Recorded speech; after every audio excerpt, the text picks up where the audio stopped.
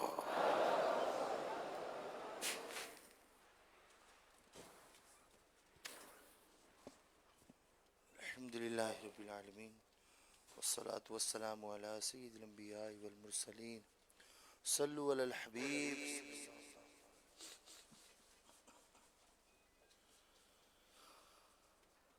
کب گناہوں سے کنارہ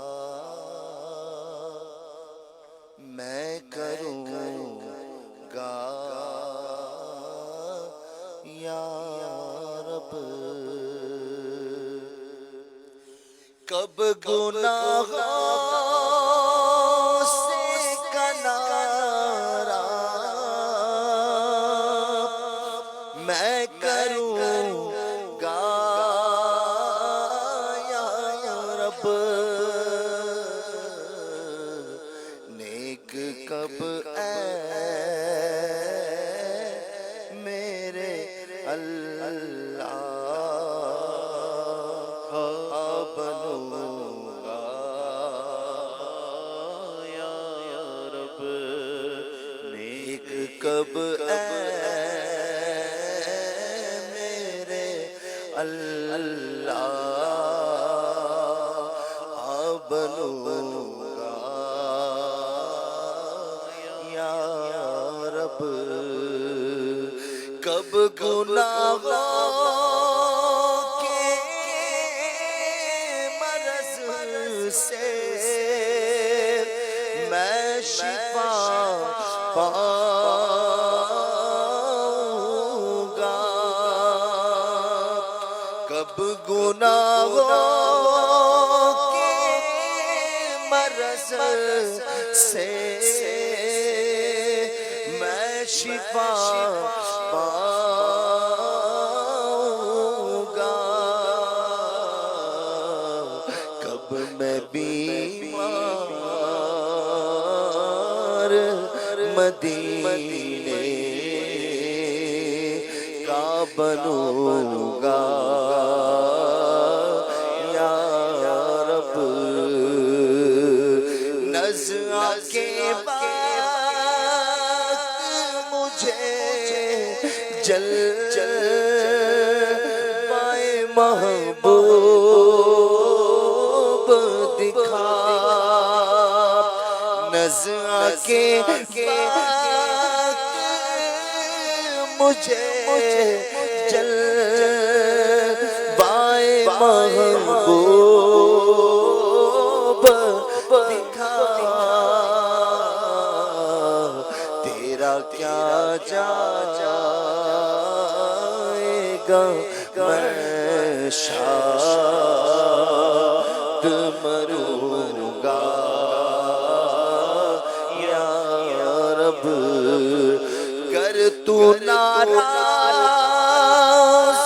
ہوا میری ہلاکت ہوگی. گر تو ناراض ہوا میری ہلاکت ہوگی. ہائے میں نارے جہنم میں جلوں گا یا رب. عفو کر اور صدا کے لیے راضی ہو جا. عفو کر اور صدا کے لیے راضی ہو جا یہ کرم کر دے تو جنت میں رہوں گا یا رب یہ کرم کر دے تو جنت میں رہوں گا یا رب. الحمدللہ رب العالمین والصلاة والسلام على خاتم النبیین. اللهم ربنا آتنا في الدنيا حسنة وفي الآخرة حسنة وقنا عذاب النار. اللهم سلمني من رمضان وسلم رمضان لي وسلمه مني. اللهم اختم لنا بخير اللهم اختم لنا بخير اللهم اختم لنا بخير. اللهم ادخلنا جنة الفردوس بغير حساب اللهم ادخلنا جنة الفردوس بغير حساب اللهم ادخلنا جنة الفردوس بغير حساب. اللهم اجرني من النار اللهم اجرني من النار اللهم اجرني من النار. اللهم اغفر وارحم وانت خير الراحمين. اللهم انك عفو كريم تحب العفو فاعف عني. یا رب المصطفیٰ جل جلالہ وصلی اللہ تعالی علیہ وآلہ وسلم. 16واں روزہ ماہ رمضان کا اختتام کی طرف بڑھ رہا ہے. اے اللہ پاک پورا ہونے کی سعادت مل جائے قبولیت کا فیضان ہو. یا اللہ پاک ہمارے گناہ معاف ہو جائیں. یا اللہ پاک قدم قدم پر بھولیں کرتے ہیں خطائیں کرتے ہیں گناہ کرتے ہیں. یا اللہ نافرمانیاں ہو رہی ہیں معاف کر دے. یا اللہ معاف کر دے معافی سے نواز دے. اے اللہ پاک تیری معافی کے خزانے میں نہ کبھی کمی ہوئی ہے نہ کبھی ہوگی. اے اللہ پاک ہمیں بھی معافی سے نواز دے. یا اللہ پاک تیری جنت میں بہت جگہ ہے بہت جگہ ہے اتنی جگہ ہے کہ بس تیری قدرت بہت وسیع ہے. یا اللہ پاک ہم جو دعا میں شریک ہیں یہ تو بہت تھوڑے ہیں. یا اللہ پاک اگر ہم جنت میں داخل ہو بھی گئے تو یقیناً جنت میں کوئی کمی نہیں آئے گی. الہ العالمین کرم کر دے اور ہمیں بے حساب جنت میں داخلہ دے دے. اپنے پیارے حبیب صلی اللہ علیہ وسلم کا پڑوسی بنا لے. پہاڑ جیسی میری خطائیں مگر بہت تیری عطا معاف کرنا شیار تیرا معاف کرنا شیار تیرا مجھے خدایا معاف کر دے. عذاب نہ کر عتاب نہ کر کریم ہے تو کرم ہی فرما. حساب کیسے میں دے سکوں گا حساب کیسے میں دے سکوں گا مجھے خدایا معاف کر دے. الہ العالمین ہمارے بیماروں کو شفا عطا فرما، قرضوں مقروضوں کے قرضے اتر جائیں، بے روزگار حلال و آسان روزی پائیں، اے اللہ پاک تنگ دستیاں دور ہوں، محتاجیاں دور ہوں، یا اللہ پاک بیماریاں دور ہوں، پروردگار بے اولادیاں دور ہوں، یا اللہ پاک گھریلو ناچاکیاں دور ہوں، رشتوں کی رکاوٹیں دور ہوں، الہ العالمین مظلوم قیدیوں کو رہائی مل جائے، جو غلط مقدموں میں ماخوذ ہیں نکل آئیں، الہ العالمین ہمارے اخلاق درست ہو جائیں، ہمارا کردار سمر جائے، الہ العالمین ماں باپ کی نافرمانیوں سے بچیں، یا اللہ پاک تیری اور تیرے حبیب کی نافرمانیوں سے بچتے رہیں، الہ العالمین ہماری جائز مرادوں پر رحمت کی نظر کر دے، حاضرین ناظرین میں یا اللہ پاک جو اپنے دل کی تمنائیں رکھتے ہیں سب پر رحمت کی نظر کر دے، کہتے رہتے ہیں دعا کے واسطے بندے تیرے، کر دے پوری آرزو ہر بے کس و مجبور کی، ہے مغفرت کا یہ اشارہ،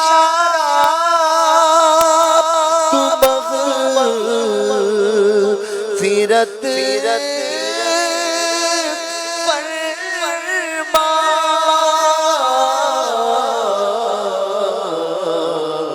میری تجھے ماہ رمضان کا واسطہ یا رب، تیرے کرم سے ملا مغفرت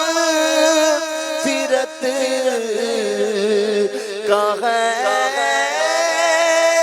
اشرا،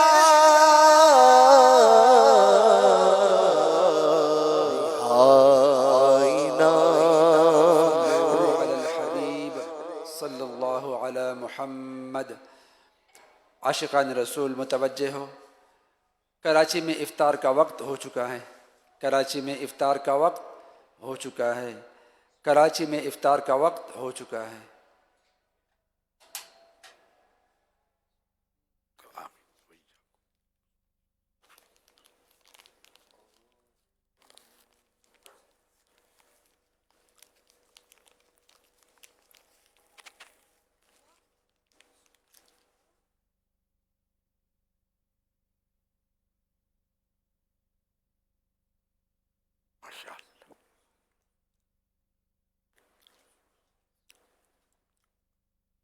الحمدللہ رب العالمین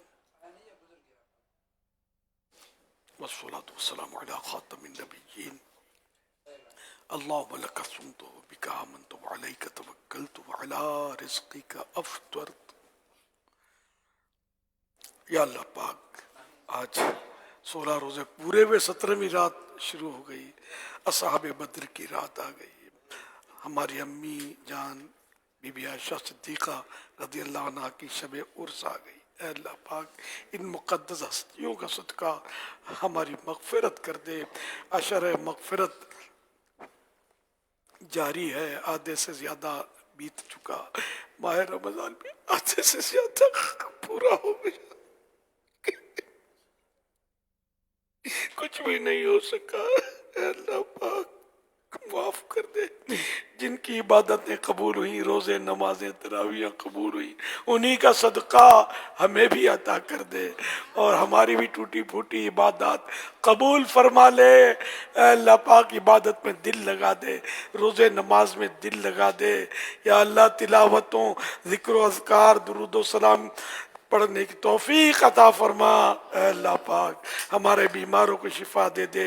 اے اللہ پاک نہ جانے کتنے مریض طرح طرح کے بیمار اس وقت حاضرین ناظرین میں دعاؤں میں شریک ہوئے ہوں گے، سب پر رحمت کی نظر فرما دے، کہ بیماریاں دور کر دیں، اگرچہ طبیبوں نے لا علاج کہہ دیا ہو، لیکن اے اللہ پاک تیرے نزدیک ہر بیماری کا علاج ہے۔ اے اللہ پاک تو جو چاہے کر سکتا ہے، ہر شے پر قادر ہے، سب مریضوں پر رحمت کی نظر فرما، سب کو مایوسی سے نکال کر خوشیوں میں خوشیاں دے دے۔ اے اللہ پاک سب پر رحمت کر دے۔ اے اللہ پاک جو بیچارے روزگار کی تنگی کا شکار ہیں، پریشان ہیں، ان کی پریشانیاں دور کر کے خوشیاں دے دے۔ جو قرضوں کی وجہ سے مقروضوں سے چھپے پھرتے ہیں، دے نہیں سکتے، بیچارے اے اللہ پاک اسباب کر دے یہ قرضے ادا ہو جائیں، رشتوں کی رکاوٹیں دور ہو جائیں، جو اولاد کے لیے ترستے ہیں نیک اولاد عافیت کے ساتھ بغیر آپریشن کے انہیں عطا ہو جائے۔ یا اللہ پاک سب پر رحمت کی نظر فرما، سب کی جائز مرادیں پوری فرما دے۔ اللہ کی رضا کے تو بے حساب بخش کے ہیں، بے شمار جرم دیتا ہوں واسطہ تجھے روک کر شاہ حجاز کا۔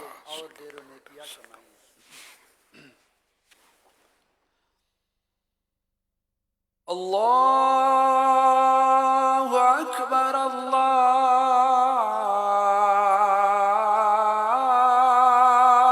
اکبر اللہ اکبر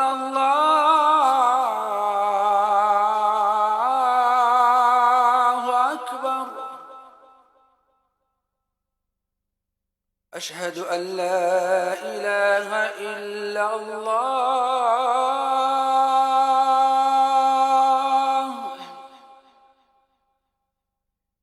اشہد ان لا الہ الا اللہ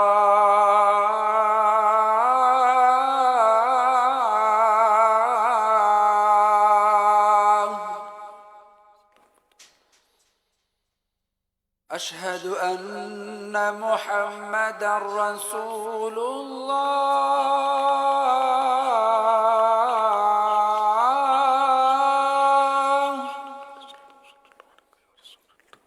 اشہد ان محمد رسول اللہ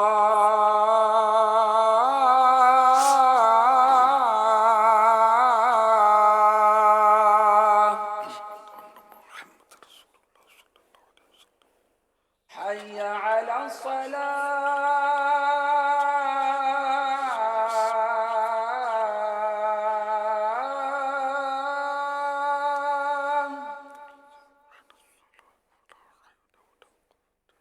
حي على الصلاة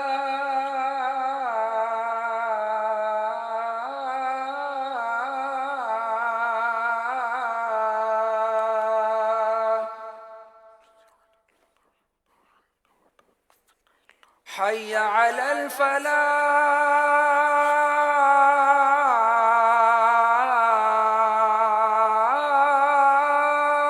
الفلاح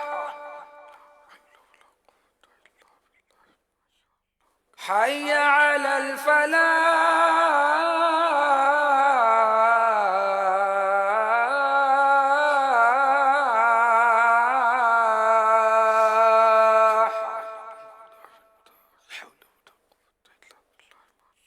اللہ اکبر اللہ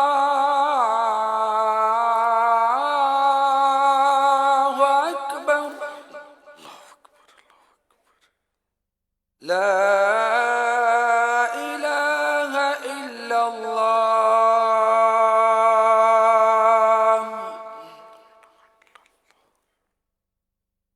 الصلاة والسلام عليك يا رسول الله وعلى آلك وأصحابك يا حبيب الله اللهم رب هذه الدعوة التامة والصلاة القائمة آت سيدنا محمدا الوسيلة والفضيلة والدرجة الرفيعة وابعثه مقاما محمودا الذي وعدته وارزقنا شفاعته يوم القيامة إنك لا تخلف الميعاد الصلاة والسلام عليك يا نبي الله وعلى آلك وأصحابك الله